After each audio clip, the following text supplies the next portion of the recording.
मंगलाचरण, मालारोहण ग्रंथाधिराज। हाथ जोड़ लें, सभी मंगलाचरण करेंगे। ओंकार वेदांत शुद्धात्म तत्वं प्रणमामि नित्यं तत्वार्थ सारं ज्ञानं मयं सम्यक् दर्शनोत्थं सम्यक् चरणं चैतन्य रूपम। मालारोहण ग्रंथाधिराज के माध्यम से हमारी चर्चा चल रही है। 18 गाथा पर्यंत का विषय हमारा हो चुका है और अब इस 18वीं गाथा के बाद उस आत्म गुणों की माला का विवेचन करने के उपरांत तारण स्वामी ने एक रूपक को क्रिएट किया है, एक रूपक बनाया है। मतलब एक तरह से हम कह सकते हैं फिल्मांकन किया है। और वो फिल्मांकन कोई झूठा फिल्मांकन नहीं है, बल्कि असली है। वो दोनों जो पात्र हैं, वो दोनों पात्र वास्तव में एग्जिस्ट करते हैं, उनकी सत्ता है। और वो हैं भगवान महावीर, जो कि वक्ता के रूप में हैं और उनके प्रमुख श्रोता के रूप में जिन्हें उपस्थित किया है वो है राजा श्रेणिक। कमाल की बात यह है कि दोनों ही जीव सिद्धालय में एक साथ जीवन व्यतीत करने वाले हैं। महावीर भगवान तो मुक्त हो चुके हैं, इस अवसर्पणी काल के 24वें तीर्थंकर हैं। और आने वाली जो उत्तरपणी है उसके जो पहले तीर्थंकर होंगे वो बनेंगे राजा श्रेणिक। तो इस तरह से हम ये कह सकते हैं कि भरत क्षेत्र में महावीर के बाद जो अगले तीर्थंकर होने वाले हैं वो है राजा श्रेणिक, है ना। राजा श्रेणिक का जो जीव है वो तीर्थंकर के रूप में इस भरत भूमि को पवित्र करेंगे।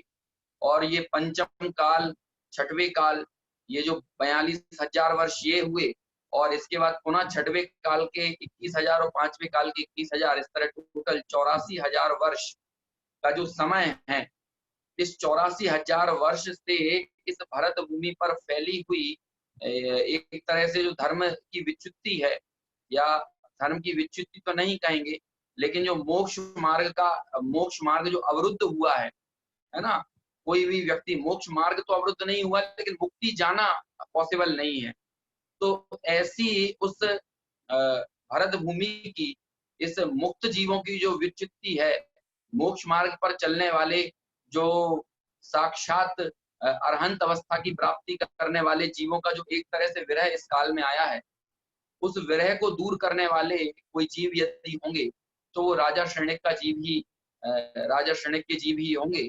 वर्तमान में तो यद्यपि वो नरक गति में है, क्योंकि उन्हें छायक सम्यक दर्शन होने से पूर्व ही उन्हें 7वें नरक का बंद हो गया था, है ना। यशोधर मुनिराज पर उपसर्ग करने का जो भाव आया वो इतना कलुषित और इतना निकृष्टतम एक तरह से भाव था,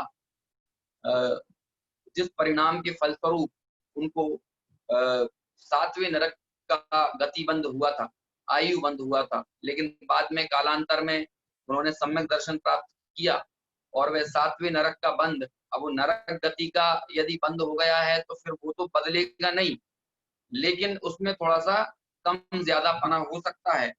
और वो कम ज्यादा तो नहीं होगा, सम्यक दर्शन होने के बाद कम ही होगा। तो 7वें नरक से उनका जो नरक में बिताने का काल था वो मात्र 84,000 वर्ष का रह गया और नरक भी पहला नरक ही हो गया। तो इस तरह से वही राजा श्रेणिक, जिन्होंने पूर्व में नरक गति का बंद किया था, बाद में उनका जीवन किस तरह से बदला, वे महावीर भगवान के प्रमुख श्रोता बने। महावीर भगवान ने अनेक जिज्ञासाओं का, अनेक प्रश्न उनके अंतर में, हृदय में उत्पन्न हुए, जिनका समाधान महावीर भगवान ने किया। और उन्हीं महावीर भगवान के पादमूल में जो अपने राजा श्रेणिक थे, उन्होंने छायक सम्यक दर्शन की प्राप्ति की। देखिए कमाल की बात है, मतलब आयु बंद भी बाधक नहीं है आपको मुक्ति मार्ग में आगे बढ़ने के लिए। यदि आयु का बंध पूर्व में हो भी गया है, इसके बाद भी व्यक्ति सुलट सकता है, और इसका बहुत बड़ा एग्जाम्पल राजा श्रेणिक के रूप में है ना। तो वास्तव में हम उदय को देखते हैं, है ना। जो वर्तमान में उदय चल रहा है हमारे लिए वो महत्वपूर्ण होता है, लेकिन हम इस चीज को नहीं देखते कि वो उदय बलवान नहीं है, बल्कि उस उदय से अपनी दृष्टि हटाकर, कर्मों के उदय से अपनी दृष्टि हटाकर स्वरूप पर यदि दृष्टि एकाग्र की जाए तो उदय आपका कुछ बिगाड़ने वाला नहीं है ना। और इसका सबसे बड़ा एग्जाम्पल कोई हमारे सामने है तो वो राजा शैणिक के रूप में है, जिनके वर्तमान में तो नरक गति का उदय चल रहा है, लेकिन नरक गति का उदय होने के बावजूद भी उन्हें सम्यक दर्शन है। और सम्यक दर्शन है तो वे आपा पर का उनको भेद है, मैं कौन हूं और पर कौन हूं, ऐसा उनको भेद विज्ञान वर्त रहा है। तो नरक गति में होते हुए भी अपने स्वरूप सन्मुखता के कारण और सम्यक दर्शन की उपस्थिति में एक कषाय चौकड़ी के अभाव के कारण जो उनको सुख उत्पन्न है, वैसा सुख मनुष्य गति में अनेक सुविधाओं के बीच में बैठने वाले लोगों को भी नहीं है। क्यों? क्योंकि मनुष्य गति में तो जीव चारों कषाय चौकड़ी के सद्भाव में जीवन जी रहे हैं, है ना, अनेकों जीव, जिसे सम्यक दर्शन है उसकी बात नहीं कर रहे हैं। लेकिन वे राजा शैणिक नरक गति में है और नरक गति में होते हुए भी एक कषाय चौकड़ी के अभाव के कारण जो शांति उनके हृदय में वर्त रही है वह उनके अंतर हृदय में है, और उसके कारण वह यथा योग्य जो सुख है परिणति में, उस सुख का भी विवेदन कर रहे हैं। तो इसलिए उदय बलवान नहीं है, बल्कि उस उदय के बीच में, कर्मोदय के बीच में अपने स्वरूप का श्रद्धान, अपने स्वरूप के निर्णय करने की जो तीव्रतम प्रतीति करने का जो भाव है और उस स्वरूप की का यदि निर्णय है, प्रतीति है, तो आपका उदय कुछ भी बिगाड़ने वाला नहीं। ऐसे राजा शैणिक और ऐसे महावीर भगवान जो वक्ता के रूप में यहाँ पर जिन्हें नारायण स्वामी ने खड़ा किया है और राजा शैणिक को श्रोता के रूप में खड़ा किया है। तो 19वीं और 20वें नंबर की जो गाथा है वो तो राजा शैणिक के पूछे गए प्रश्नों पर केंद्रित है। ये गाथाओं में तो सिर्फ सवाल है ना। और उसके बाद महावीर स्वामी के उत्तर हैं। अब देखिए, आप ये मत समझिएगा कि बिल्कुल ऐसा ही हुबहू वहां पर हुआ होगा, है ना। क्यों? क्योंकि प्रथमानुयोग के शास्त्रों की का भी जो कथन पद्धति होती है वो घटनाओं के उद्देश्यों में कोई परिवर्तन नहीं होता, लेकिन घटना या वाक्यों का प्रयोग ये बदल जाता है। और पहली चीज तो ये बता दूं कि समव शरण में पूछने का और बताने का जैसा व्यवहार हम लोगों में चलता है, ऐसा समव शरण में व्यवहार नहीं होता। क्यों? क्योंकि समव शरण का ऐसा अतिशय होता है कि जिज्ञासा आपके हृदय में पैदा होती है ना। और उस जिज्ञासा का स्वतः समान भगवान की वाणी में आता है। उनकी वाणी तो ओंकारमयी होती है। अब वो ऐसे पर्टिकुलर किसी को इंगित कर कर नहीं बोलते, ये तुम्हारे प्रश्न का उत्तर है, ये तुम्हारे प्रश्न का उत्तर है, ये तुम्हारे प्रश्न का उत्तर है। ऐसा उत्तर भगवान नहीं देते हैं, है ना। हमें समव शरण का थोड़ा स्वरूप भी पढ़ना चाहिए, जो शास्त्रों में समव शरण के स्वरूप का वर्णन है। तो इसको एक रूपक समझें, एक प्रतीक समझें। लेकिन तारण स्वामी का उद्देश्य तो बस ये है कि ये जो मैं आगे बात कहूंगा, ये बात दरअसल मेरी नहीं है, बल्कि ये भगवान की वाणी में आई हुई बात है, जिनेंद्र परमात्मा की कही गई बात है। और जिनेंद्र परमात्मा ने ये उत्तर दिया है कि उस आत्म गुणों की माला को धारण करने वाला कौन है, कौन जीव है जो इस आत्म गुणों की माला को धारण करेगा, है ना। क्यों? क्योंकि राजा शैणिक ने यही पूछा, यही उनके हृदय में जिज्ञासा उत्पन्न हुई कि कौन है जो इस माला को धारण करेगा, कौन है जिसने नेह चक्र मतलब राग के चक्र को तोड़ा है, हमें तो आप वो बता दीजिए। और महावीर भगवान उस जिज्ञासा का समाधान कैसे करते हैं, मतलब उनकी वाणी में उस जिज्ञासा का समाधान किस तरह से आता है, उसकी चर्चा यहाँ पर पूरी है। अभी तक आत्मगुणों का बखान किया, अब उस आत्मगुणों का धारक कौन है, आत्मगुणों को की माला का आरोहण करने का पात्र कौन है, वो चर्चा यहाँ पर तारण स्वामी करते हैं। बहुत मार्मिक चर्चा है, इससे हमारे बहुत सारे डाउट्स क्लियर होंगे। Doubts in the sense, doubts तो भले ना हो लेकिन हमारी धारणाएं खंडित होंगी। हमने धारणाएं बना रखी हैं कि धर्म का आरोहण कौन कर सकता है, कि धर्म का आरोहण पैसे वाले ही कर सकते हैं, धर्म के मार्ग पर सिर्फ पैसे वाले चल सकते हैं, वो ही रुतबे वाले होते हैं। और हम अनेक स्थानों पर देखते ही हैं, है ना, धर्म शिरोमणि, धर्माधिपति, है, धर्म प्रमुख, धर्मवीर, दानवीर, है ना, इस तरह के जो बड़े बड़े विशेषण हैं, है ना, वो हम किसको देते हैं, संयम शिरोमणि। ये हम अक्सर हम पैसे वालों को ही हम इस तरह के विशेषण देते हुए देखे जाते हैं। या तो हमारे लिए भोग वाला व्यक्ति प्रधान होता है, या हमारे लिए बाहर से त्याग वाला व्यक्ति प्रधान होता है। और तारण स्वामी ने दोनों की क्लास ली। क्लास लेना समझते हैं आप? क्लास लेना क्या कहलाता है ना? जैसे कि आप लोग कई बार अखबारों में हेडलाइन पढ़ते होंगे, मोदी जी ने ली सांसदों की क्लास, है ना? तो उस क्लास का मतलब एक तरह से फटकार भी होता है ना? और एक क्लास वो भी होती है ना? सिंपल समझने समझाने की जो चर्चा है, या जिस तरह से हम कह सकते हैं कि जो जैसे हमारी ये कक्षा चल रही है ऑनलाइन माध्यम से, ये भी क्लास है। यहाँ पर फटकार नहीं है, लेकिन सिर्फ समझने समझाने का व्यवहार चल रहा है। तो ये दोनों तरह से तारण स्वामी की क्लास है। तारण स्वामी ने अच्छे से फटकार लगाई है उन लोगों के लिए, है ना? हमको हालांकि तारण स्वामी के हाथ का चाबुक नजर नहीं आ रहा है, लेकिन उन्होंने बताया है ये कि चक्रवर्ती इस माला का आरोहण नहीं करेंगे, विद्याधर इस माला का आरोहण नहीं करेंगे, इंद्र नरेंद्र अहमेंद्र इस माला का आरोहण नहीं करेंगे। उन्होंने सीधे कहा है। और जो सब कुछ छोड़ के जंगलों में चला गया है और त्यागी तपस्वी नाम धराकर बैठ गया है, वो व्यक्ति इस माला का आरोहण नहीं करेगा। ऐसे उन्होंने अलग अलग पात्र खड़े किए, जो जो प्रश्न किए ना कि कौन इस माला का आरोहण करता है, बहुत जबरदस्त प्रश्न है और उनके उत्तर उतने ही शानदार हैं, है ना? आज तो हम उन सवालों की चर्चा करेंगे कि देखिए क्या जबरदस्त प्रतीक खड़ा किया तारण स्वामी ने कि राजा शैणिक के माध्यम से प्रश्न पूछवाते हैं और बोलते हैं कि बताइए कौन है जो इस आत्मगुणों की माला का आरोहण करने वाला है, वो पात्र कौन है, कौन अपने हृदय में इस माला को धारण करेगा। और राजा शैणिक ने कुल 7 लोगों को खड़ा किया, है ना?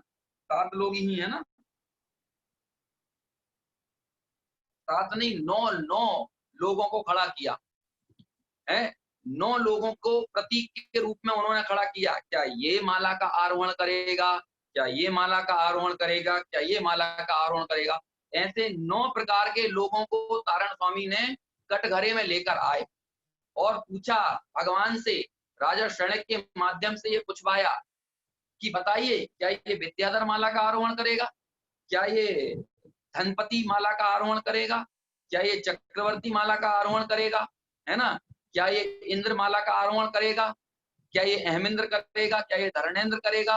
है? क्या ये त्यागी तपस्वी करेगा जिसने जंगलों में सब कुछ छोड़ छाड़ कर चला गया है? और फिर तारण स्वामी के जो उत्तर हैं, जो तारण स्वामी के इन द सेंस मतलब महावीर भगवान के जो उत्तर हैं, तारण स्वामी ने उत्तर महावीर भगवान के माध्यम से जो दिलवाए हैं और ये बताया है कि महावीर भगवान की वाणी में ये बात आती है, तो हमारी जो धारणाएं खंडित होंगी, है ना? और वो खंडित होना भी चाहिए। क्यों? क्योंकि हम बाहरी संयोगों से ये निर्णय करते हैं कि ये धर्मात्मा होगा, ये धर्मात्मा हो सकता है ना? धर्म का कहना चाहिए जो धर्म जिस व्यक्ति को प्रकट होगा वो इसको प्रकट होगा, है ना? इस तरह से हमारी धारणाओं को भी तोड़ना बहुत जरूरी है। और फिर तारण स्वामी बताएंगे कि वास्तव में माला का आरोहण करने वाला कौन है। पहले तो नास्ती से कथन करेंगे कि ये नहीं करेगा, ये नहीं करेगा, ये नहीं करेगा, और फिर अस्ती बताएंगे कि माला का आरोहण करने वाला कौन है।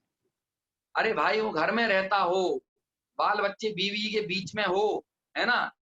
और इसके बाद भी यदि उसके स्वभाव में, उसके अंतर परिणति में यदि अपने स्वरूप का बल है, उसे भोगों का बल नहीं है, संयोगों का बल नहीं है, ऐसा वो व्यक्ति आत्मानुभूति का, आत्मगुणों की माला के आरोहण करने का पात्र है ना? वो गरीब हो, उसके पास खाने के लिए 2 वक्त की रोटी ना हो, लेकिन वो माला का आरोहण करने का पात्र हो सकता है ना? वो चारा खाने वाली गाय हो, वो माला का आरोहण कर सकती है ना? वो हमारे दरवाजे पर भौं करने वाला कुत्ता हो, वो माला का आरोहण करने वाला हो सकता है ना? वो जल में रहने वाली मछली हो, वो मछली माला का आरोहण कर सकती है ना? वो नरक गति में अनेक दुखों को भोगने वाले जीव हों, लेकिन उस दुखों से भेद विज्ञान करके वे नरक गति के जीव माला का आरोहण कर सकते हैं। मनुष्यों में आप लगा लीजिए, अरे वो स्त्री हो, वो माला का आरोहण कर सकती है। और बताऊं, अरे वो नपुंसक हो, वो माला का आरोहण कर सकता है। क्यों? क्योंकि नपुंसक भी संगी पंचेंद्रिय जीव है ना? लेकिन कहते हैं कि वो जंगलों में चला गया है और उसने कहो मुनि पद धारण कर लिया है, बाहर से वो व्रतों का पालन करने वाला दिख रहा है, लेकिन तारण स्वामी कहते हैं कि वो माला का आरोहण करने वाला नहीं। तारण स्वामी की उलटवासियां हैं ये। उलटवासी समझते हैं क्या होता है? कबीर की उलटवासी, है ना? कबीर दास जी एकदम अलग ही तरह की बात करते थे, है ना? कबीर पानी में आग लगा देते थे अपने पद्य के माध्यम से, अपने काव्य के माध्यम से, और कभी अग्नि को शीतल बता देते। तो तारण स्वामी की ये जो गाथाएं हैं, ये भी दरअसल कुछ वैसी ही हैं, है ना? कि क्या कह रहे हैं प्रभु आप आखिर बताना क्या चाहते हैं? आप कहना क्या चाहते हैं? आपने तो पूरे धनपतियों को बाहर निकाल कर फेंक दिया, और हमें कद्र किनकी आती है? हम हमारे मंचों पर किसका आतिथ्य बनाते हैं? हम जिनवाणी की अवहेलना कर देते हैं नेताओं और सांसदों को बुलाकर। हमें कद्र किसकी है? नेताओं की है, सांसदों की है, पैसे वालों की है, और पैसे वाले भी अकड़ में बैठे रहते हैं, है ना?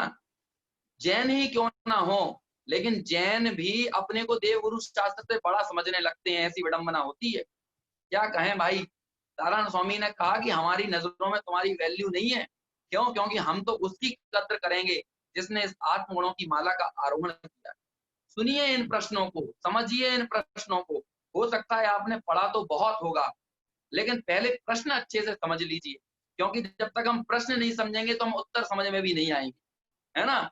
किन किन को तारण स्वामी ने अपनी परिधि से बाहर कर दिया? परिधि मतलब है अपने उस आत्मगुणों की माला का आरोहण करने वाले जो लोग परिधि के अंदर हैं, जो उस चक्र के अंदर हैं, और उस चक्र से, उस परिधि से, उस वृत्त से बाहर निकालकर जिन लोगों को किया है, वो बड़ा देखने लायक है और समझने लायक है ना?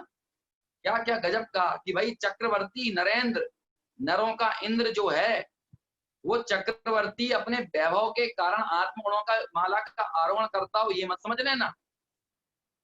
उसे आत्मगुणों की माला का आरोहण तो उसे अपने स्वानुभव के कारण है।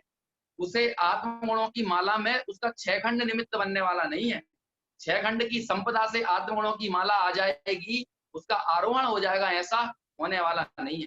समझे भाई? माला रोहण, है ना?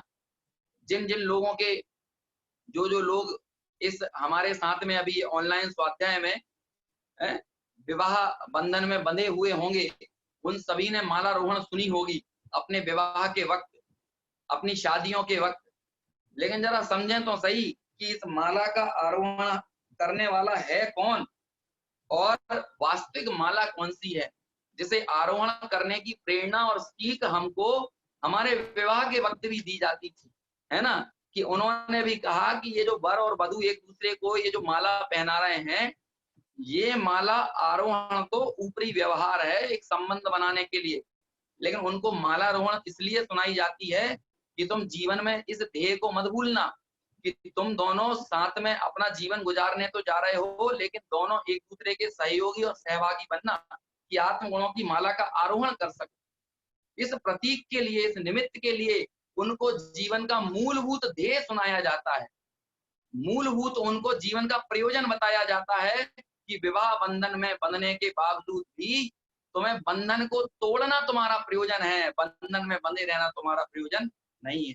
हमारे यहाँ 7 फेरे 7 जन्मों के, है ना, ऐसी भावना से नहीं लिए जाते। क्यों? क्योंकि ये जन्म जन्म का साथ है ना? ये 7 जन्मों का बंधन है, मतलब 7 जन्मों का बंधन। इन द सेंस हम ये कहना चाह रहे हैं कि हमको अभी और संसार का चक्कर स्वीकार करना है ना?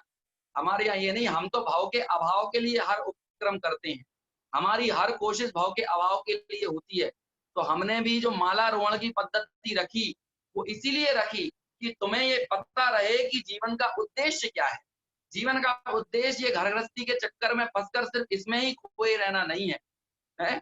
ये तो एक परिपाटी है, या कहें कि भाई राग का उदय है, तो राग की पूर्ति करने के लिए एक व्यवस्था, सामाजिक व्यवस्था है ना? कि आप इस विधि पूर्वक, जो एक सामाजिक पूरे विधान के साथ आपको गृहस्थी में प्रवेश कराया है, और आप एक तरह से सौदार संतोष व्रत के साथ अपना जीवन जिएं, और साथ में आप इस आत्मगुणों की माला का आरोहण करने की भावना से जीवन जिएं।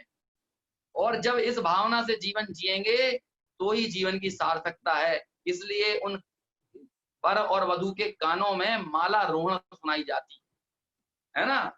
वो सिर्फ कोई कोरी परिपाटी नहीं है, उसके भाव को, उसके मंतव्य को समझें।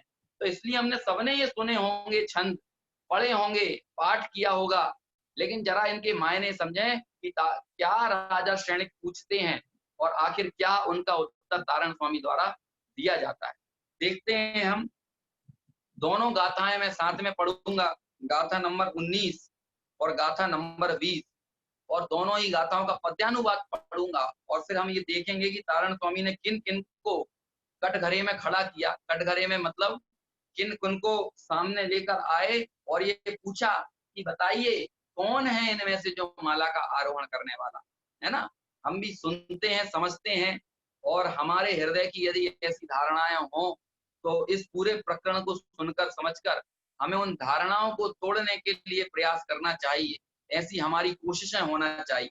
पढ़ता हूँ, गाथा पढ़ता हूँ, पद्यानुवाद पढ़ता हूँ, और फिर हम हमारी चर्चा आगे बढ़ाएंगे।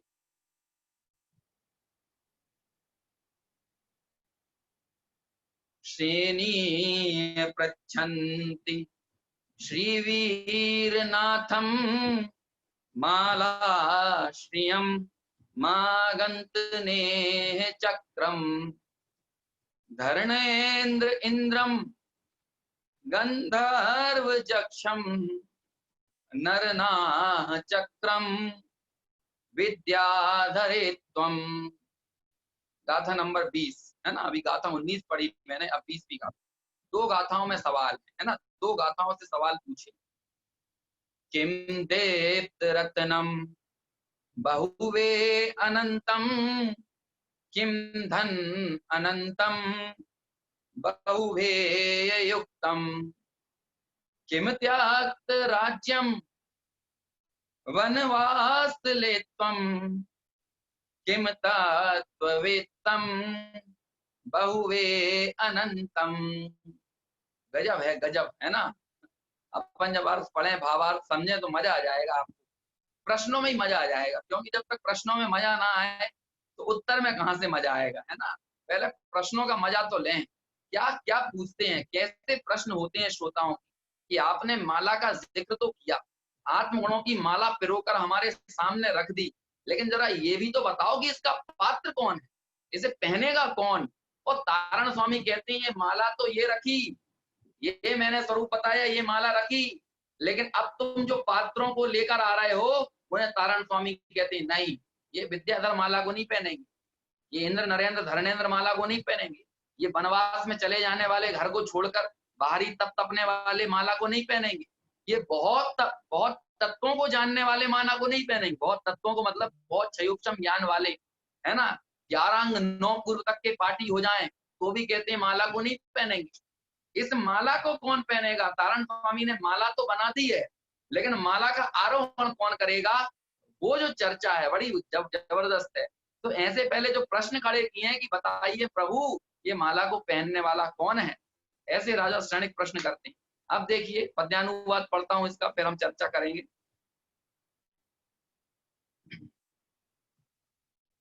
है कौन जो लखता है इस गुणमाल को निज चित्त में, ये पूछते श्रेणिक श्री जिन वीर से उत्साह से। क्या धरे इसे धरणेन्द्र या इंद्र या गंधर्व जन, या यक्ष विद्याधर धरें चक्री धरें या नृपति जन। क्या रत्न के धारी लखें निज चित्त में इस माल को, क्या लखें वे जिन पे रहे धन संपदा विशाल हो।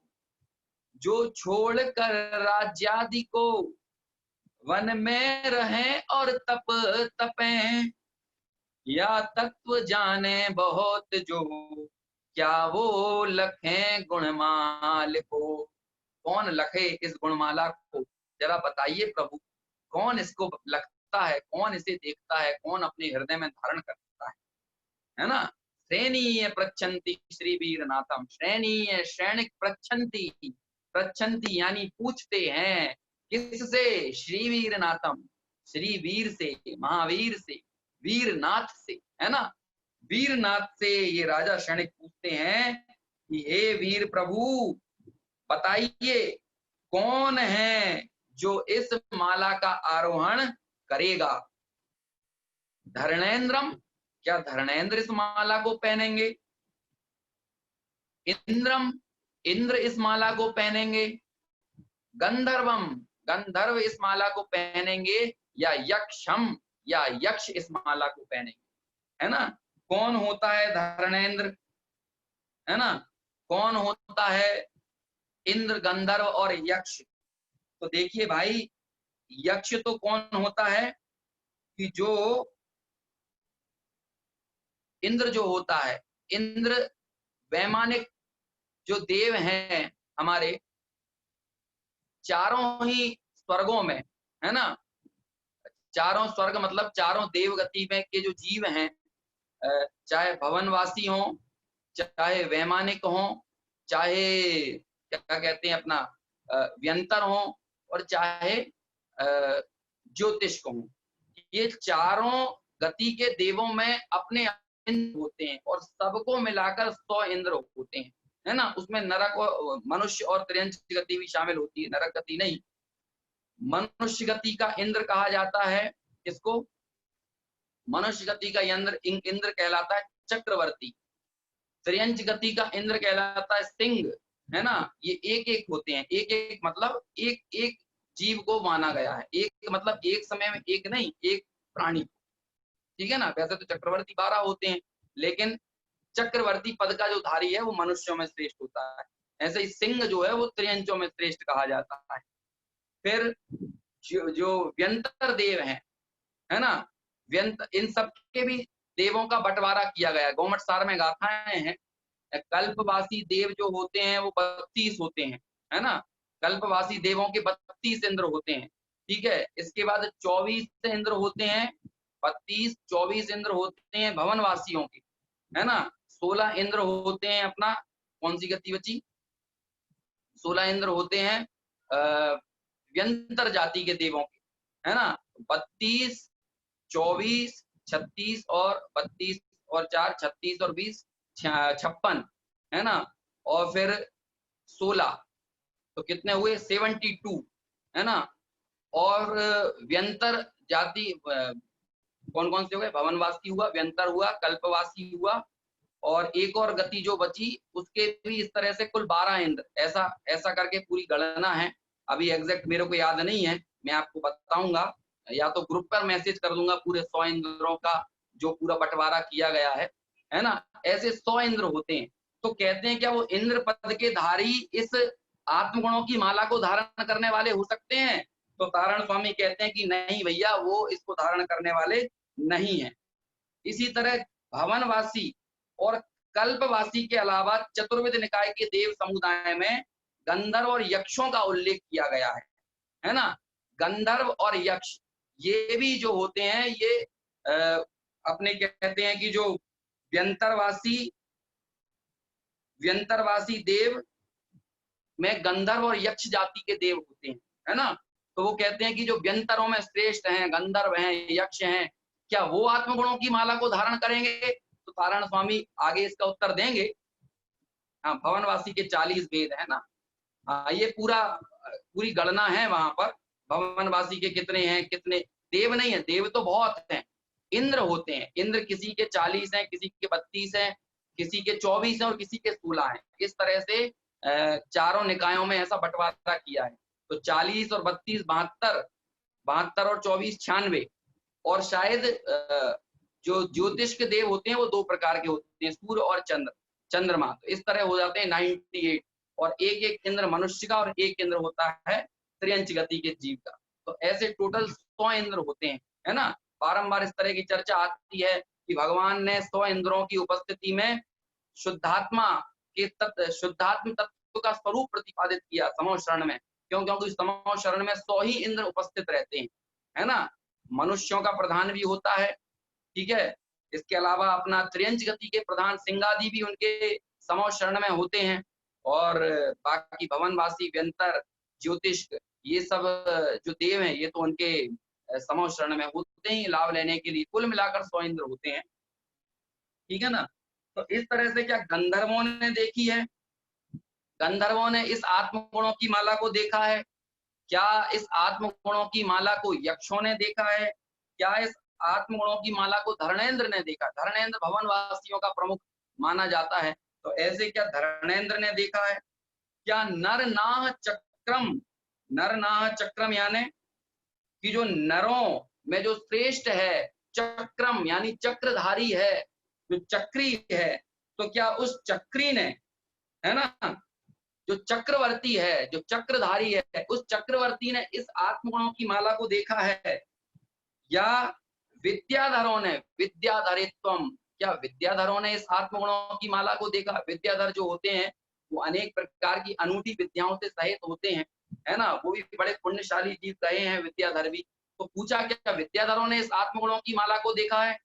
और फिर कहते हैं क्या नृपति जन, नृपति यानी नरों के पति, है ना, नरों के जो राजा वगैरह हैं, उन राजाओं ने इस आत्मगुणों की माला को देखा है ना। ये तो हुआ पहली जो गाथा है, उस पहली गाथा मतलब 19वें नंबर की गाथा में किए गए सवाल।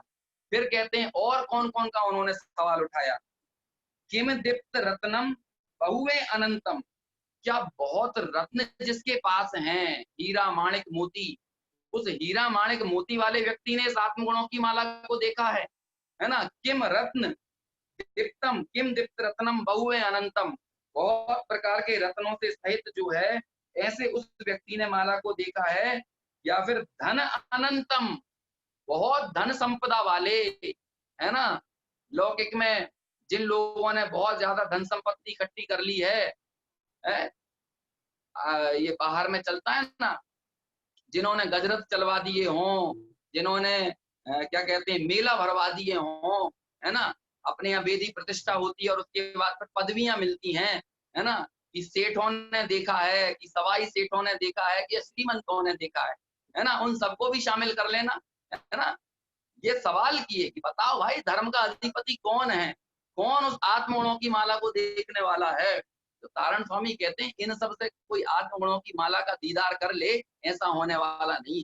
ये तो आपने परिपाटियां निभाई, व्यवस्थाएं करी, है ना, लेकिन उन व्यवस्थाओं को करने के काल में आप वीतरागता की तरफ कितने उन्मुख हुए, हमें जरा इसका भी तो विचार करना पड़ेगा गंभीरता के साथ। तारण स्वामी को पढ़कर सिर्फ उन तारण स्वामी के नाम पर बनाई गई व्यवस्थाओं को पूरा करने से क्या आत्मगुणों की माला को देख लिया जाता है, या तारण स्वामी के कहे गए उपदेश का अनुचरण करके उस आत्मगुणों की माला का दीदार होगा, है ना। कौन उसको हृदय में धारण करेगा। तो कहते हैं कि क्या जिसके पास बहुत धन संपत्ति है उसने आत्मगुणों की माला को देखा है? तारण स्वामी कहते हैं नहीं, धन संपत्ति होने से उस आत्मगुणों की माला को देखने का कोई संबंध नहीं है। होगी धन संपत्ति, कौन हो तुम, अडानी हो, अंबानी हो, टाटा हो, बिरला हो, कौन होगे जो कुछ भी होगे, है ना। ऐसा कहा जाता है कि यहाँ अपने पैसे के नाम पर जो मैं करता रहता है, बाद में भैया बकरिया के पेट में जाएगा, है ना, और वो बुकरी बन के, बकरा बकरी बन के बाद में वो मैं करता फिरेगा, है। जिन्हें अपने इस संयोगों का, जिन्हें ऐसा गुमान चढ़ा, जिन्हें ऐसा अहंकार चढ़ा, है, तो कहते हैं ये सब आत्मगुणों की माला को देखने के पात्र नहीं, है ना। तो इस तरह यहाँ लिखा कि किम धन अनंतम बहुभे युक्तम, बहुत प्रकार का धन संपत्ति जिनके पास है, क्या उन्होंने इस आत्मगुणों की माला को देखा? कहते हैं नहीं, उन्होंने भी नहीं देखी। ये उत्तर तो बाद में देंगे। फिर कहते हैं चलो अभी तक तो आपने जितनी बात की ये तो हो गई भोगों में डूबे रहने वाले लोगों की बात। अब जरा आप ये बताइए कि जिन्होंने भोग छोड़ दिए, घर छोड़ दिए, जंगलों में चले गए हैं, वनवासी बन गए हैं, क्या उन्होंने आत्मगुणों की माला को देखा? अभी तो प्रश्न करना है, उत्तर तो तारण स्वामी आगे देंगे अभी, है ना। अभी तो प्रश्न समझ लीजिए, क्या वनवासियों ने आत्मगुणों की माला को देखा? हम हमारे हृदय पर हाथ रखें, हमें वनवासी बनने में रुचि यदि है और आत्मानुभूति की रुचि ना हो, आत्मानुभव का रस ना हो, वनवासियों की तो कद्र करें। वनवासी की मतलब बाह्य तप से हमारे लिए किसी की कद्र हो, है ना, बाह्य वेश से हमारे मन में किसी के प्रति कद्र हो, तो कहते हैं वो कोई मतलब का नहीं है। ऐसे मुनि राजों को तक कटघरे में खड़ा किया अष्टपावड़ के भाव पावड़ ग्रंथ में आचार्य कुंद कुंद ने, है ना। कहते हैं कि जिनके भावलिंग ना हो, क्यों? क्योंकि भाव से ही मुक्ति है, भाव से ही संसार है। जिनका भावलिंग नहीं है ना, जिन्होंने अंतर हृदय में शुद्धात्म परिणति स्वरूप, शुद्धात्म में अविचल स्थिति रूप जो भावलिंग है उसको धारण नहीं किया, और बाहर से द्रव्यलिंग भी हो,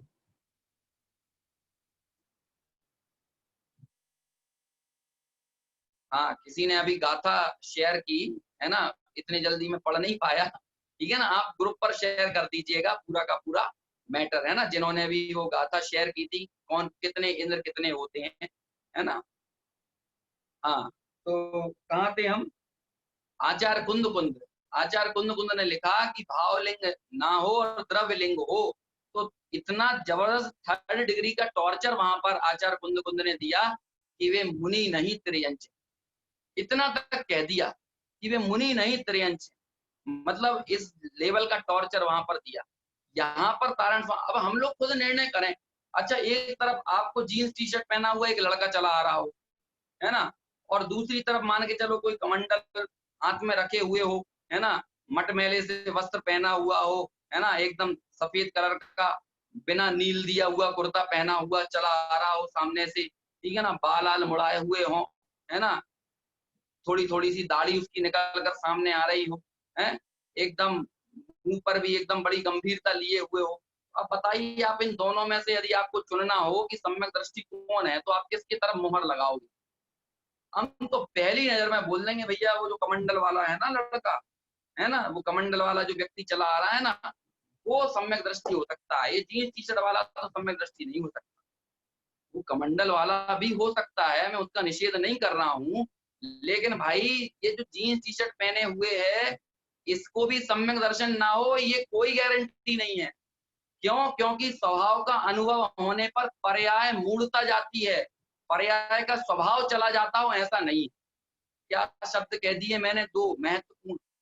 पर्याय मूढ़ता का जाना अलग चीज है, और पर्याय के स्वभाव का चला जाना अलग चीज है। पर्याय का स्वभाव हर एक जीव का, जिस जिस पर्याय में वो पैदा हुआ है उसका अपना अपना स्वभाव होता है ना। जैसे गाय को यदि सम्यक दर्शन हो जाएगा तो गाय उबली हुई लौकी की सब्जी नहीं खाएगी, गाय तो चारा ही खाएगी, भूसा ही खाएगी, हरी पत्तियां ही खाएगी, घास फूस ही खाएगी। लेकिन सम्यक दर्शन होने से उसका पर्याय का स्वभाव नहीं बदल जाएगा। उसका जो पर्याय है और जिस पर्याय में वो जन्मी है, उसका जो नेचुरल इंग्रेडिएंट्स है उस पर्याय के, उस पर्याय का स्वभाव उसका बना रहेगा। नरक गति में किसी को सम्यक दर्शन होगा तो वो ऐसे लड़ाई नहीं लड़ेगा, जीव जुदा पुद्गल जुदा यही तत्व का साथ, ऐसे नहीं लड़ेगा। वहां उसकी कृष्ण लेश्याएं हैं और कृष्ण लेश्याओं के अनुसार ही उसका पर्याय का स्वभाव है, लेकिन अंदर की प्रतीति बदल गई है, अंदर का अभिप्राय बदल गया है। समझ रहे हैं ना? पर्याय मूढ़ता जाती है सम्यक दर्शन से, पर्याय का स्वभाव चला जाता हो ऐसा नहीं है। किसी स्त्री को सम्यक दर्शन होगा तो स्त्री के जो पर्याय का स्वभाव होता है वो पर्याय का स्वभाव नहीं जाएगा। किसी पुरुष को सम्यक दर्शन होगा तो उसका जो पर्याय का स्वभाव है, उसके बोलने का, चलने का, उठने का, बैठने का, काम करने का, है ना, वो जो पर्याय का स्वभाव है वो नहीं जाएगा, लेकिन अंदर से पर्याय मूढ़ता चली जाएगी। पर्याय मूढ़ता क्या होती है? अपने को प्राप्त पर्याय रूप मानना, मैं तो यही हूं।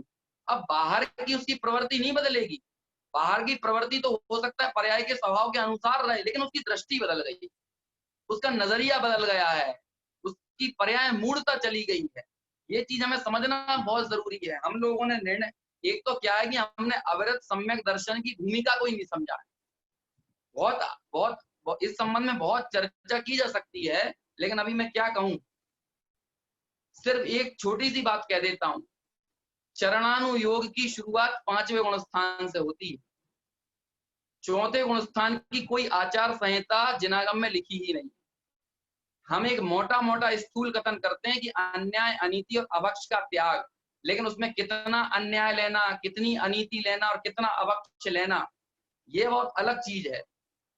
पहले में पहले प्रश्न होता है कि पहले में पहले करना तो क्या करना, हमारे सवाल उठते हैं, तो हम कहते हैं पहले में पहले करना तो सम्यक दर्शन करना। तो फिर आदमी सामने से पूछता है सम्यक दर्शन नहीं हो रहा तो क्या करना?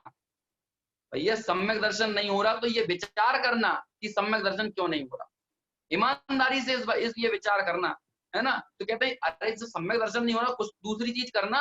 आप कहो ना मंदिर चले जाओ, चलो व्रत ले लो, नियम कर लो, तब तक यही पाल लो, सम्यक दर्शन नहीं हो रहा तब तक यही पाल लो। कुल मिलाकर आप अपने मन की बात सुनना चाहते हैं, है ना। मोक्ष मार्ग की प्रथम सीढ़ी, आप पहला कदम ही सम्यक दर्शन है, और उस पहले कदम के अलावा और जो कुछ भी आप करने की बात कर रहे हैं वो संसार मार्ग है। मोक्ष मार्ग की, मोक्ष महल की पहली सीढ़ी तो सम्यक दर्शन है, और बिना सम्यक दर्शन के जो कुछ भी किया जा रहा है और उसे धर्म के नाम पर प्ररूपित किया जा रहा है वो संसार मार्ग है। अविरत सम्यक दर्शन का स्वरूप जानना बहुत जरूरी है। हम लोगों को लगता है कि देखा देखी में बाहर से कुछ क्रियाएं ओढ़ ली जाएं और वो सम्यक दर्शन हो जाए, वो सम्यक दर्शन में कार्यकारी बन जाए। वो सारी जो आपने बाहर से चीजों को ओढ़ी हैं वो डिग्री बनकर रह जाएगा, इससे ज्यादा और कुछ नहीं होगा। डिग्री समझते हैं क्या होता है, उपाधियां बन जाएगा, इस उपाधि से ज्यादा और उसकी कोई वैल्यू नहीं रहेगी। स्वरूप को समझना बहुत जरूरी है। आप 10-10 उपवास कर लें तो आप उपवास शिरोमणि कहलाने लगे और आपको एक प्रमाण पत्र मिल जाए उपवास शिरोमणि का, तो वो उपवास शिरोमणि दरअसल एक उपाधि है, इससे ज्यादा और कुछ नहीं है। आप मेला भरवा दें और मेला भराने के बाद आपको धर्म विभूषण की उपाधि मिल जाए तो धर्म विभूषण दरअसल उपाधि है और कुछ नहीं है, उपाधि से ज्यादा कुछ नहीं है। आप बिना आत्मानुभूति के कहने लगे कि हमें विवाह नहीं करना है, अनेक लोग इस राह पर चल जाते हैं, तो आपने ले लिया ब्रह्मचारी है, तो ब्रह्मचारी एक उपाधि हो गई। जैसे डॉक्टर एक उपाधि लगाने लगा आदमी, ऐसे ब्रह्मचारी लगाने लगा। क्यों? क्योंकि अंतःपरिणति में ब्रह्मचर्य के बगैर कभी भी बाह्य ब्रह्मचर्य का कभी भी तारीफें नहीं की। क्यों? क्योंकि यदि आप बाह्य ब्रह्मचर्य से, है ना, या विवाह ना करने से यदि जीवन की कद्र हो तो सबसे ज्यादा कद्र तो इंद्रियंच गति के जीवों की, एक इंद्रिय पेड़ पौधों की होना चाहिए। ये तो कभी किसी से शादी नहीं करते हैं। ये तो कभी ऐसा दिखता नहीं है कि ये स्पर्श इंद्रिय के भोग भोग रहे हो। फिर तो इनमें भी ब्रह्मचर्य की सिद्धि होगी। भैया ब्रह्मचर्य का संबंध अंतःपरिणति से है, और उस अंतर ब्रह्मचर्य के स्वरूप में चर्या के साथ वर्तने वाली बाह्य विशुद्धि, बाह्य परिणति, बाह्य क्रिया, वो बाह्य ब्रह्मचर्य व्यवहार कहलाता है। लेकिन निश्चय के बगैर व्यवहार नहीं होता। निश्चय के बगैर व्यवहारिक क्रियाओं को ओढ़ लेना वो डिग्री है, वो धर्म नहीं है। इस धर्म के इस सच्चे विभाजन को समझने के लिए हमें आगम की दृष्टि, आगम चक्षु होने की आवश्यकता है। अनेक लोगों को चीजें कड़वी लग सकती हैं, लोग इस तरह की बातें करते हैं, चैलेंज देने लगते हैं, लेकिन ये चैलेंज देने पर तो मैं पहले बोल चुका हूं, ये चैलेंज देने का मार्ग नहीं है। ये तो चैलेंज एक्सेप्ट करने का मार्ग हो सकता है ना, लेकिन चैलेंज देने का मार्ग नहीं है। आप एक्सेप्ट ये कीजिए कि करने में करना क्या, सम्यक दर्शन करना। अब आप ईमानदारी से सोचिए, जब आप ईमानदारी से इस बात का विचार करेंगे कि मुझे सम्यक दर्शन क्यों नहीं हो रहा है, तो आपके जीवन में ऐसा शिथिलाचार बरतेगा ही नहीं कि मैं कुछ अन्याय कर दूं, किसी के साथ अनीति कर दूं, किसी के साथ अभक्ष आदि का भक्षण करूं। क्यों? क्योंकि जो व्यक्ति उबली हुई लौकी की सब्जी से भी अनासक्त हो रहा हो, वो व्यक्ति आलू की सब्जी में आसक्त कैसे हो सकता है? हम आलू की सब्जी से अनासक्त होकर उबली लौकी की सब्जी में आसक्त हो जाते हैं, लेकिन वो उसे धर्म मानने लगते हैं। भाई खाना थोड़ी धर्म है, खाना धर्म थोड़ी है। खाने को समझिए, भोजन क्या है, उसका क्या स्वरूप है। ज्ञानी के जीवन में एक एक भोग को, संयोग को, विषयों को देखने की वृत्ति कैसी है। जब तक वो उस चीज को ना समझा जाए तब तक हमारी दशा ऐसी होगी। इसीलिए तारण स्वामी ने कटघरे में यहाँ खड़ा किया। किसको खड़ा किया? तारण स्वामी कहते हैं कि भैया क्या किम त्यक्त राज्यम, जो राज्य को छोड़कर चला गया हो। अरे घर छोड़ना तो छोटी चीज हो गई, राज्य छोड़ दिया हो, महल छोड़ दिया हो, है ना। किम त्यक्त राज्यम, जो राज्य छोड़ दिया हो अपना, जिसने अपना पूरा एम्पायर छोड़ दिया हो। हम लोगों का क्या एम्पायर है? एक आध घर होगा किसी का, 2 घर होंगे, हैं, करोड़ 2 करोड़ 5 करोड़ रुपए होंगे, इससे ज्यादा और क्या होगा। लेकिन किम त्यक्त राज्यम, जो पूरे राज्य का शिरोमणि था, विभूति था जिसके पास, उसने राज्य छोड़ दिया और राज्य छोड़कर वनवासलेत्वम, वनवासी बन गया। तो क्या उसने देखी आत्मगुणों की माला? अभी तो प्रश्न है, उत्तर तो तारण स्वामी आगे की गाथाओं में देंगे। क्या उन्होंने देखा आत्मगुणों की माला को? और आखिरी में लिखा कि ज्यादा पढ़ लेने से आत्मज्ञान हो जाता हो, किम कहते हैं, किम तत्व वेत्तम बहुवे अनंतम, बहुत प्रकार के शास्त्रों को पढ़ के, है ना, जो बहुत तत्वों को जानने वाला बन गया हो, है? तो कहते हैं भाई पंडितों अपने ऊपर गुमान मत करो। 11 अंग 9 पूर्व के पाठी अनेकों बार हुए, ये थोड़ी सी बुद्धि पर थोड़े से शास्त्रों को पढ़ लेने से अपने को चौड़ा और बाजार को सकरा मत समझो। क्यों? इससे आत्मानुभूति का संबंध नहीं है। एक वो शिवभूति मुनिराज थे जो तुष्मास भिन्नम, इस पद के मूल मंतव्य को समझकर स्वरूप में लीन हुए और केवल ज्ञानी हुए। लेकिन एक 11 अंग 9 पूर्व का पाठी हुआ, अनंतों बार हुआ, एक बार नहीं हुआ, अनंतों बार हुआ, है ना। लेकिन फिर भी 11 अंग 9 पूर्व का पाठी होने पर भी उसने अपने स्वरूप का निर्णय नहीं किया, तो वो भी माला के आरोहण का पात्र नहीं। इसे पढ़ लेने से, इसे क्षयोपशम का विषय बना लेने भर से काम नहीं होता। जब तक भाव वासन नहीं होगा उन पदों का, तब तक काम होने वाला नहीं। इसलिए ये हमारा व्यक्तिगत कार्य है। देखिए यहाँ जो कुछ भी मैं बोलता हूँ या आप सुनते हैं, तो ये मेरा बोला हुआ नहीं है ना, या मेरा कहा गया नहीं है। क्यों? क्योंकि तारण स्वामी तो कहते हैं ये उनका भी बोला हुआ नहीं है। तारण स्वामी भी कहते हैं ये उत्तर दिए किसने? महावीर भगवान ने, जिनेंद्र भगवान की ये बात है। इसलिए मैं कहता हूं, मैंने पहले भी कहा कि जिनेंद्र भगवान की बात को उसी तरह से कहना चाहिए जैसी वो बात है। उसमें हमें हमारे पक्ष, हमारे आग्रह, जैसे कि मेरे अंदर कमी है, मेरे अंदर खोट है, लेकिन मैं अपने अंदर की खोट को जिनेंद्र भगवान की बात बोलते हुए अपनी खोट को जस्टिफाई करूं, उसको न्यायोचित ठहराऊं, तो ये कोई अच्छा वक्तव्य नहीं।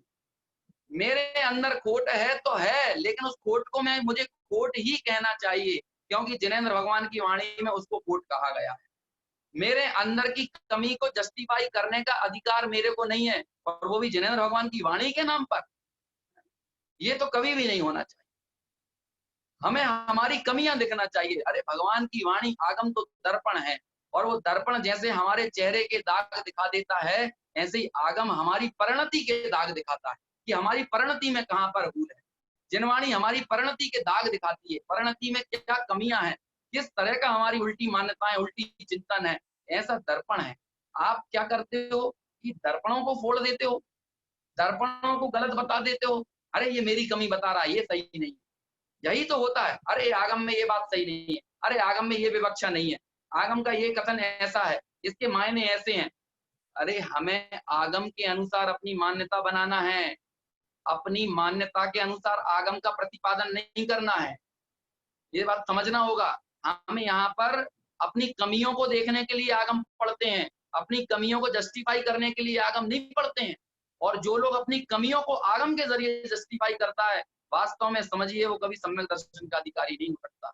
क्यों? क्योंकि आगम का अध्ययन करे तो मिथ्यात्व दूर हो, लेकिन आगम के सहारे जो अपना मिथ्यात्व पुष्ट करने चला जाए, ऐसे उस व्यक्ति के दोषों को कौन दूर करेगा? वो व्यक्ति अपने मिथ्यात्व को कहां से परिहार करेगा?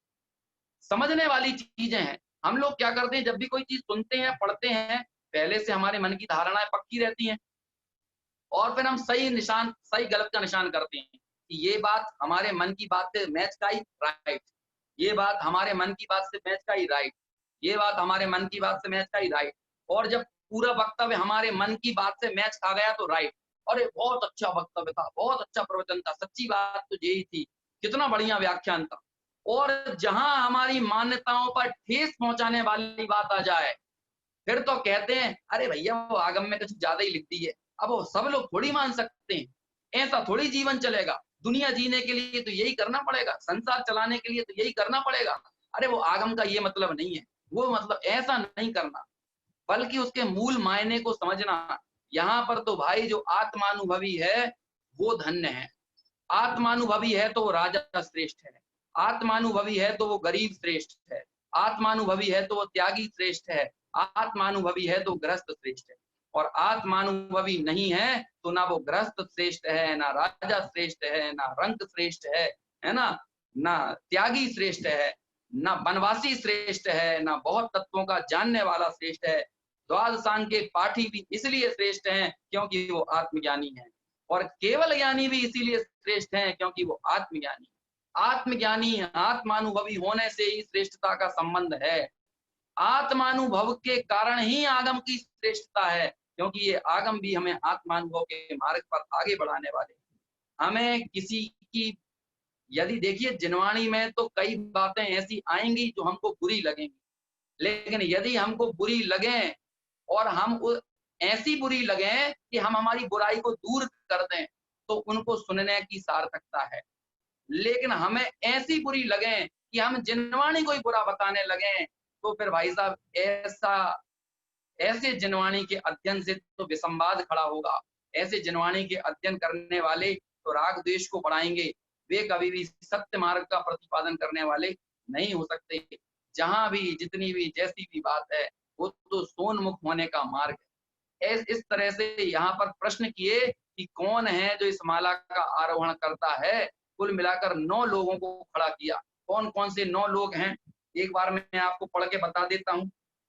नंबर 1, क्या भवन वासियों के स्वामी धरणेन्द्र ने उस माला को देखा है, मतलब पहले धरणेन्द्र। नंबर 2, क्या अनेक कल्पवासी देवों के अधिपति इंद्र ने उस माला को देखा है। यहाँ पर इंद्र जो विशेषण है या शब्द है, वो कल्पवासियों के स्वामी के लिए प्रयुक्त होता हुआ दिखता है, क्योंकि अन्य अन्य गतियों के जीवों को या अन्य देवगति के जीवों को सेपरेटली अलग अलग श्रेणी में विभक्त कर दिया है।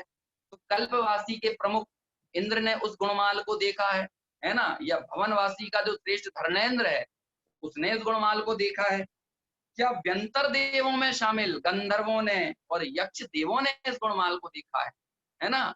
फिर कहते हैं, क्या अनेक मुकुटबद्ध राजाओं के अधिपति चक्रवर्ती ने इस गुणमाल को देखा है, चौथे नंबर पर, है ना। क्या चक्रवर्ती ने अनेक मुकुटबद्ध राजाओं का जो शिरोमणि है, उसने इस गुणमाल को देखा है। 4, 5वां, क्या अनेक विद्याओं के धारी विद्याधरों ने इस गुणमाल को देखा है। 5वां, क्या विद्याधर देखने वाले हैं।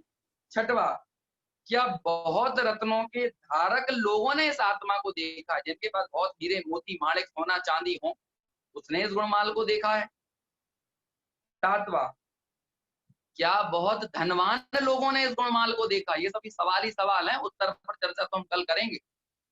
8वां, क्या राज्य धनादि के त्याग कर वन खंडादि में बसने वाले लोगों ने इस गुणमाल को देखा है। और 9वां, क्या अनंत तत्वों के जानने वालों ने या बहुत क्षयोपम ज्ञान वालों ने इस गुणमाल को देखा है। इस तरह से इन 2 गाथाओं में 9 लोगों को कटघरे में खड़ा किया। अब तारण स्वामी बताएंगे कि इन 9 में से किसी ने आत्मगुणों की माला को देखा या किसी ने भी उस आत्मगुणों की माला को नहीं देखा। ये चर्चा अपनी कल से शुरू होगी। आगे की 2-4 गाथाओं 5 गाथाओं में तारण स्वामी यही चर्चा करने वाले हैं कि उस आत्मगुणों की माला का धारक कौन है। ऐसी सुंदर चर्चा आगे की गाथाओं में आएगी। उसकी चर्चा हम यथा समय जब उसका टाइम आएगा, जितना कल हम कितनी गाथा कर पाते हैं, परसों कितनी कर पाते हैं, ये पहले तो नहीं बता सकते, है ना।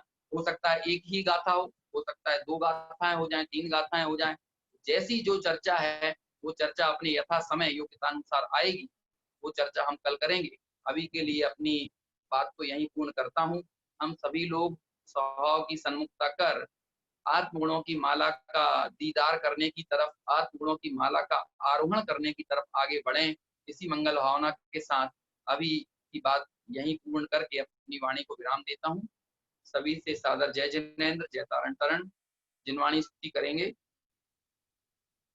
जावाणी के ज्ञान ते सूझे लोकालो, सोवाणी मस्तक नमो सदा देत पद ढो, सदा देत पद ढो।